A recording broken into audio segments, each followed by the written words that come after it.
Welcome to my channel. ఈరోజు అమ్మ వంటల రుచులు దాల్చిన చెక్క పొడితో కషాయం ఏ విధంగా తయారు చేయాలో చూద్దాం. ఒక స్టీలు పాత్రలో 1 గ్లాసు వాటర్ వేసుకొని వాటర్ను మరిగించుకోవాలి. వాటర్ మరిగిన తర్వాత 1/2 టీ స్పూన్ దాల్చిన చెక్క పొడిని వేసుకోవాలి. వేసుకొని 3 నుంచి 5 నిమిషాలు మరిగించుకున్నట్లయితే రెడీ అవుతుంది. 3 నుంచి 5 నిమిషాలు మరిగించుకున్న తర్వాత స్టవ్ ఆఫ్ చేసుకొని మూత పెట్టుకుని 2 నిమిషాలు ఉంచాలి. 2 నిమిషాలు ఉంచిన తర్వాత దీనిని వడకట్టుకుందాం.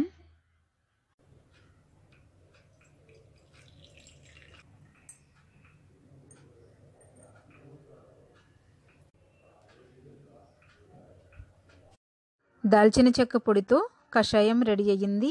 ఇది ఆరోగ్యానికి చాలా మంచిది. దీనిని రోజుకి 2 సార్లు తాగాలి.